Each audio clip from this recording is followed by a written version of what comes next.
sujet que je connais très mal. Si vous voulez, le seul endroit où j'ai trouvé des explications assez cohérentes sur la conversion des Juifs, c'est dans la correspondance de Ménélique Alva. Ménélique Alva, celle auquel la Sainte Vierge est apparue à la Salette. Vous savez qu'elle a fait une correspondance absolument extraordinaire qui a été publiée et qui était disponible. Et elle a l'air de dire que la conversion des Juifs se fera au moment de la fin de l'Antéchrist. Au moment de la fin de l'Antéchrist. Les Juifs, l'Antéchrist va régner 3 ans et demi. Ça, le chiffre est certain, c'est dit de fois dans l'Écriture. Mais au bout de 3 ans et demi, il sera liquidé par notre Seigneur. Et c'est à ce moment-là qu'il y aura le retour de la chrétienté. Et les Juifs qui survivront à ce moment-là, parce qu'il y aura des tas de gens qui seront liquidés, les Juifs qui survivront, ce seront les Juifs convertis, d'après, si j'ai bien compris ce que disait Ménélique Alva, mais je n'en sais pas.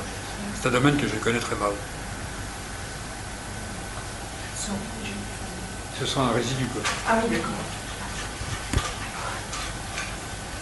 Non, parce que Ménélique Alva, alors, la Sainte Vierge, dans le message de la Salette, dit très bien que dans ces épreuves, le monde sera comme un désert. Oui. C'est-à-dire que ça veut dire qu'une partie considérable de l'humanité sera détruite par les événements. Il y aura une grande épuration de la part de Dieu. C'est dit dans le message de la Salette.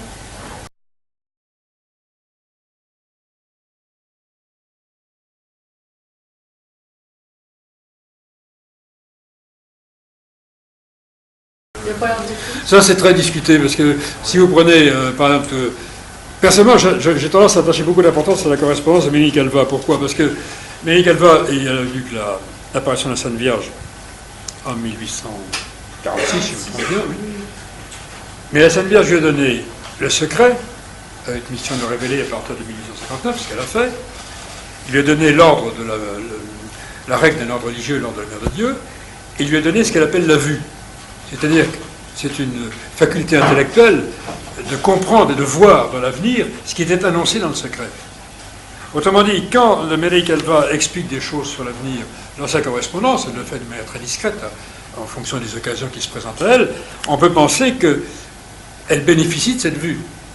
Autrement dit, ce qu'elle dit, je ne dis pas que c'est pas forcément parole d'évangile, mais ça mérite en tout cas d'être pris très en considération. Or, elle insiste beaucoup sur cette idée-là, c'est qu'il n'y aura pas de redressement du type chrétienté entre maintenant, l'époque religieuse, c'est-à-dire elle est morte en 1903, si je ne me trompe pas, entre 1903 et l'Antéchrist. Le redressement, c'est après l'Antéchrist et c'est pas avant. Elle insiste également beaucoup sur une idée qui est assez peu connue, je cite Ménélique Alva, disant qu'entre la mort de l'Antéchrist et la fin du monde, il y aura un petit nombre de siècles. Dans la plupart des gens, moi j'étais comme ça, croient que la mort de l'Antéchrist égale à quelques jours près fin du monde.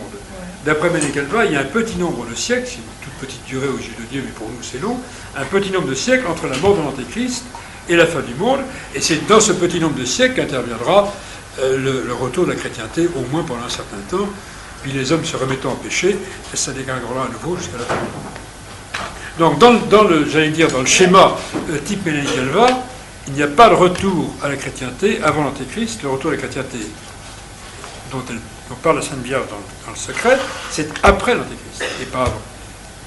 Et ça, elle insiste beaucoup dans sa correspondance là-dessus. L'Antéchrist, c'est bientôt. Alors là, disons que c'est... Et vraisemblablement, il n'est pas très loin. Pas très loin.